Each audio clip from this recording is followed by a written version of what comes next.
Hello, my name is Janvi Pradhan, and here's what we have done for the 8th lab assignment on the terms of collecting data from all the three IoT devices.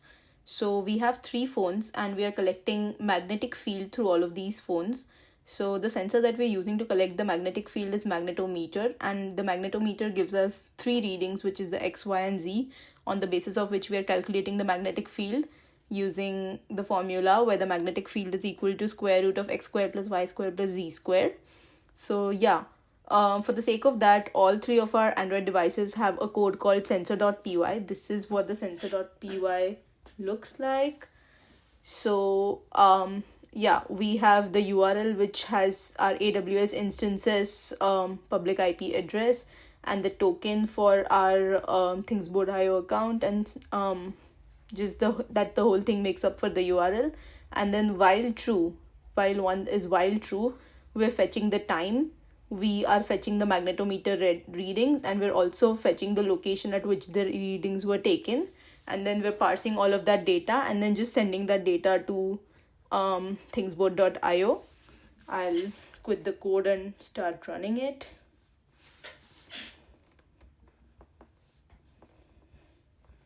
So python 3 sensor.py, and yeah, we should start getting the readings printed in here, as well as we should be able to see those readings in Thingsboard.io as well.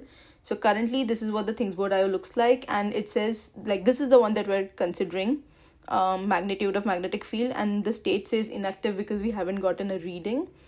I'll open this, and I think we should have started getting some readings in here. Yeah, we're getting the latitude, longitude, and the magnitude of magnetic field along with the timestamp. If you go back to the Android phones, you can see the readings in here as well. And these readings, like for the sake of the demo, right now it's only from one device, but we've been actually getting readings from all the three Android phones. And yeah, I think the values should be continuously changing in here. Let's go to a widget and see what the data looks like. Yeah, all the new records are just appending to the table. If I have to see it in like a map view, let's go to some other map where we can actually see the readings as well.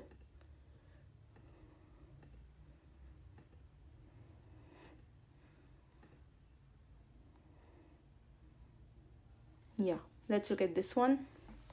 So as you can see right now, it's showing the location at where it is collecting the magnetic field. If I move, let's say, the GPS coordinates, I think it should be changing the location as well for the next reading.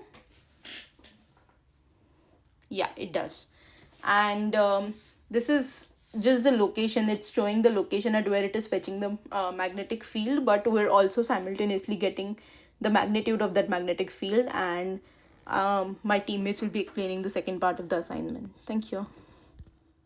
Joe from Trojan Med Insights. For my part, I will introduce the code for our assignment. So we import the volume for showing the data on the map, and we fetch the data from what we stored in EC2 instance, and we fetch the data from yesterday, so which is 2024 for October 31, and then we store the data into the data. So in the later part, we actually like processing the data. We extract the timestamp, latitude, longitude, magnitude, so data points. Each data point has four values: latitude, longitude, magnitude, and timestamp. And we chose the center of the map, which is the two forest point center, the middle point of the two forest point. And for the heat map, like, because we want to show it in like heat map form, which is like if a point has more intensity or magnitude, it will shows more red. Otherwise, it will shows more cold blue color. So, and for this is like when we click the point, it will shows the timestamp and magnitude. So let's just run the code.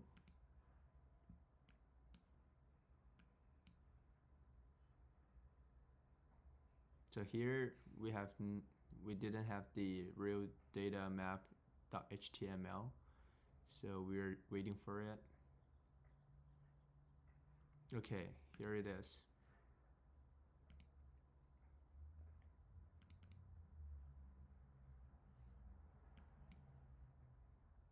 Yep, here it is. So when I click it, it has the magnitude and time. Cause at this point we collect the most our data, so it will shows the intensity more red, and here it's more like cold color. Yeah, which is pretty makes sense. That's all. Thank you.